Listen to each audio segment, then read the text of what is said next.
حجاز کے شمال کی طرف مدائن صحلے کے ایک سرسبز وادی میں ایک اونٹنی اپنے بچے کے ساتھ گھاس چر رہی تھی۔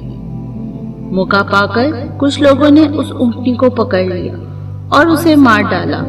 اونٹنی کا بچہ وہاں سے بھاگ نکلا۔ چند لوگوں نے اس کا پیچھا کیا لیکن وہ ان کے ہاتھ نہ آیا۔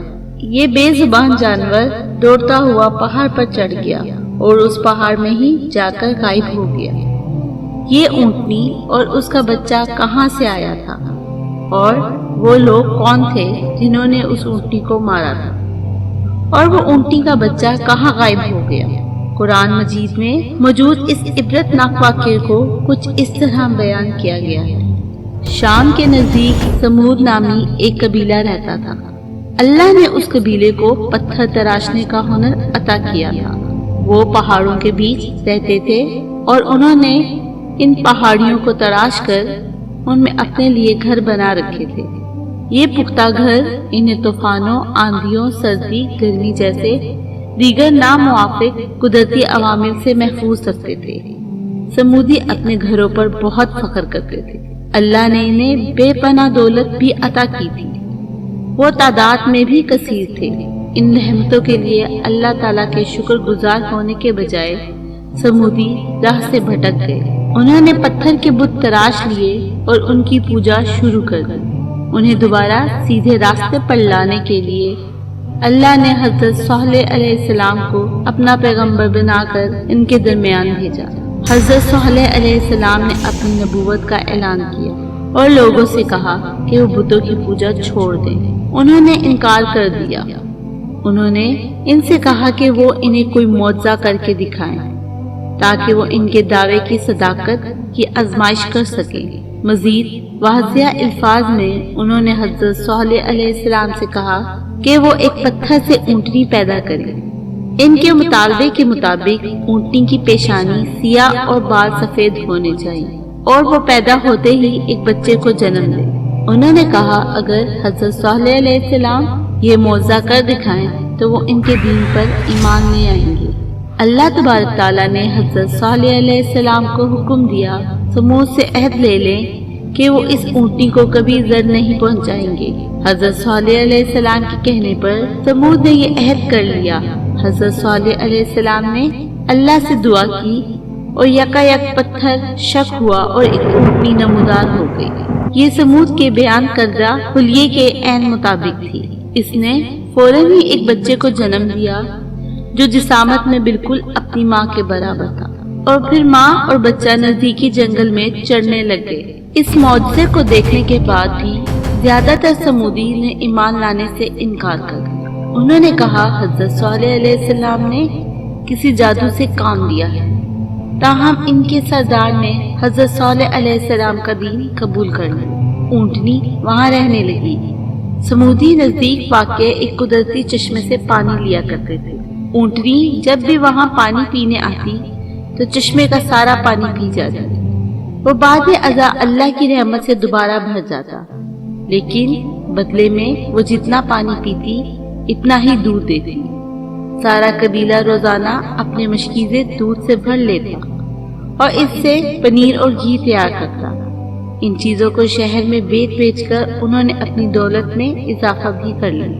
حضرت صالح علیہ السلام نے اونٹنی کے بارے میں فرمایا کہ تم اسے تنگ نہ کرنا، اس کو اس کے حال پر چھوڑ دو اور نہ کسی برائی کی نیت سے ہاتھ لگانا، نہ مارنا، نہ ہکارنا اور نہ ہی قتل کرنا، ورنہ تم کو دردناک عذاب پکڑ لے گا۔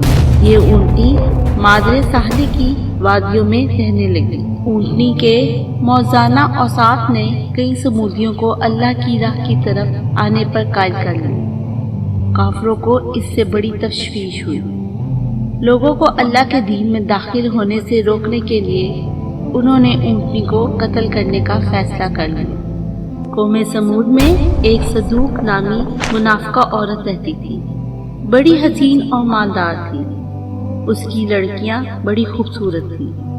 اس نے مسدہ بن دہر اور بیدار بن سالب کو بلوایا اور کہا جو اس اونٹنی کو قتل کرے گا وہ میری جس بیٹی سے کہے گا اس سے اس کی شادی کر دوں گی۔ پھر بیدار بن سالب جو ایک زناکار عورت کا بیٹا تھا، کافروں کے حکم سے اس اونٹنی کو قتل کرنے کے لیے تیار ہو گئے۔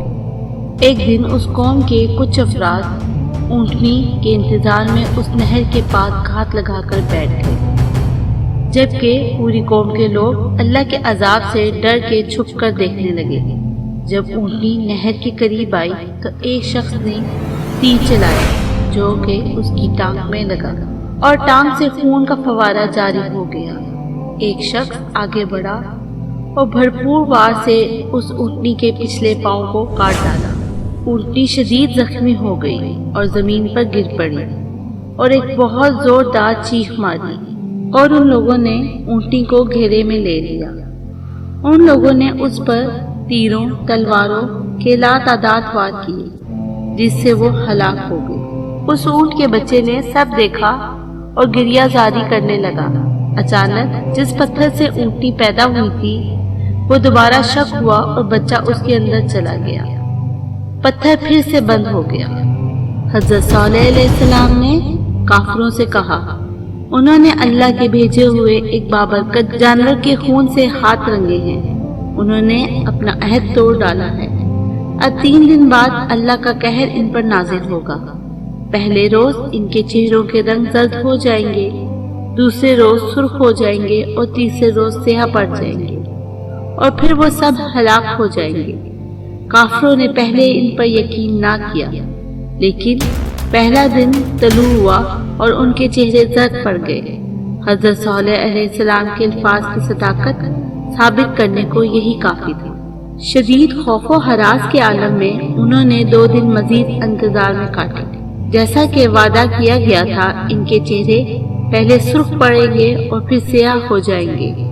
انہوں نے آہوزاری شروع کر دی، مگر اب اس کا فائدہ نہ تھا۔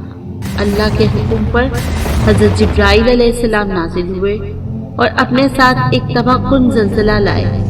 سمود کے بڑے بڑے مضبوط گھر جنہوں نے انہیں قدرتی آفات سے محفوظ رکھا تھا، ان کے سروں پر منہدم ہو گئے اور ملبے تلے دب کر ہمیشہ کے لیے نگاہوں سے اوجھل ہو گئے، اور صرف حضرت صالح علیہ السلام اور ان کے پیروکار ہی باقی رہے۔ اللہ تعالیٰ نے سمود کو ہر شے عطا کی تھی، ان کے پاس دولت تھی، قدرتی وسائل تھے، اور انہیں گرا قدر ہنر عطا ہوئے تھے، اور انہیں تعداد کی قوت بھی بخشی گئی تھی، مگر وہ بھول گئے کہ ان کا حقیقی پالنے والا کون ہے۔ جب اللہ نے ان کی رہنمائی کرنے کے لیے اپنے پیغمبر کو بھیجا تو بھی وہ اپنی گمراہی پر ڈٹے رہے اور پہلے سے بھی زیادہ سرکش ہو گئے۔ کوئی بھی جب اس راستے پر قدم رکھ دیتا اور پھر تباہی و بربادی اس کا مقدر ہوتی ہے، جیسا کہ سمود کا مقدر ٹھہرے۔